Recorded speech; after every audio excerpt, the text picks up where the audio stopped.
तो चलिए आज जेम एरोमेटिक्स के नए आईपीओ पर थोड़ी गहराई से बात करते हैं। हमारे पास कुछ बेसिक डिटेल्स हैं और जो बाजार में चल रहा है उसका भी आइडिया है। कोशिश यही है कि समझें कि क्या खास है इस आईपीओ में। सबसे पहले ज़रूरी तारीखें और साइज देख लेते हैं। ये आईपीओ खुला है 19 अगस्त से 21 अगस्त 2025 तक। साइज भी ठीक ठाक है, करीब 451.25 करोड़ का। और लिस्टिंग वो 26 अगस्त को होनी है, बीएससी और एनएससी दोनों पर। हाँ, और इस 451.25 करोड़ के इशू की बनावट मतलब स्ट्रक्चर समझना जरूरी है। इसमें ना दो हिस्से हैं। एक तो है फ्रेश इशू, वो करीब 175 करोड़ का है। ये पैसा सीधा कंपनी में जाएगा। और जो बाकी का 276 करोड़ 25 लाख रुपए है, वो ऑफर फॉर सेल यानी ओएफएस है। इसमें मौजूदा शेयर होल्डर्स अपना हिस्सा बेच रहे हैं। ये पैसा कंपनी को नहीं मिलता। अच्छा, हाँ, ये फ्रेश इशू और ओएफएस का फर्क जानना बहुत जरूरी होता है।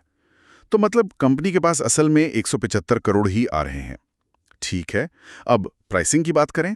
फेस वैल्यू तो ₹2 है और प्राइस बैंड रखा है 309 से 325 रुपए प्रति शेयर। बिल्कुल। और रिटेल निवेशकों के लिए लॉट साइज 46 शेयरों का है। यानी अगर किसी को अप्लाई करना है तो कम से कम 46 शेयर लेने होंगे। अपर प्राइस बैंड मतलब 325 के हिसाब से देखें तो ये करीब 14,950 रुपए का इन्वेस्टमेंट बनता है मिनिमम। अच्छा, 14-15 हज़ार के आसपास।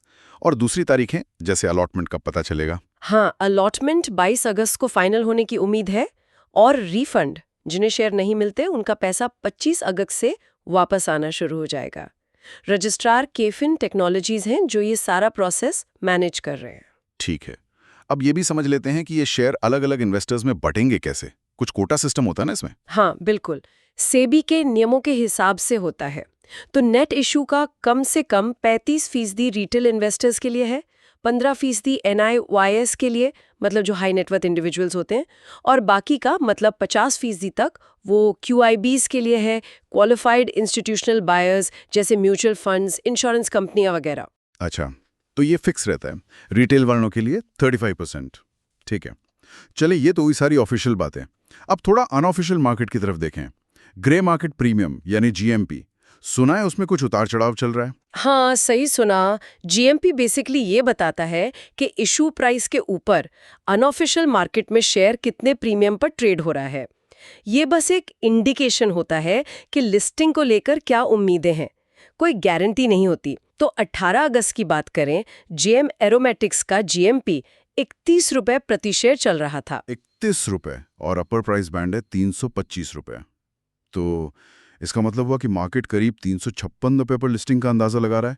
ये तो करीब 9-9.5% का लिस्टिंग गेन हुआ। हाँ, मोटा मोटा कैलकुलेशन यही कहता है, करीब 9-9.5%। लेकिन जैसा मैंने कहा, जीएमपी पर बहुत भरोसा नहीं कर सकते, ये बहुत बदलता है। जैसे 15 अगस्त को यही जीएमपी 41 रुपए था और उससे पहले 13-14 अगस्त को तो ये शून्य पर भी था। अरे, शून्य भी था, मतलब बिल्कुल कोई प्रीमियम नहीं। हाँ, तो ये दिखाता है कि मार्केट का मूड कितनी तेजी से बदलता है। शायद वैल्यूएशन को लेकर सवाल उठे हों या कोई और खबर आई हो। इसलिए जीएमपी देखें, पर इसे लिस्टिंग की गारंटी ना माने। सही बात है, जीएमपी बस एक हवा का रुख बताता है। तो ठीक है, संक्षेप में देखें तो जीएम एरोमेटिक्स आईपीओ की मुख्य तारीखें पता चल गईं, इशू का साइज और उसका ब्रेकअप मतलब फ्रेश इशू और OFS, price band, lot size और रिजर्वेशन कोटा भी समझ लिया, और जीएमपी का हालिया ट्रेंड भी देखा जो थोड़ा नरम हुआ है। बिल्कुल। और ये सारी जानकारी हमें एक सोचने वाली बात पर लाती है कि जीएमपी तो चलो लिस्टिंग के दिन का सेंटिमेंट दिखाता है, लेकिन लिस्टिंग के बाद शेयर कैसा परफॉर्म करेगा वो किन चीजों पर निर्भर करता है। खास तौर पर जब इशू में ओएफएस का बड़ा हिस्सा हो, तब शायद कंपनी के अपने फंडामेंटल्स, मैनेजमेंट कैसा है, आगे के क्या प्लान्स है, ये सब बातें ज्यादा मायने रखती हैं, है ना। इस पर शायद निवेशकों को लिस्टिंग के बाद ध्यान देना चाहिए।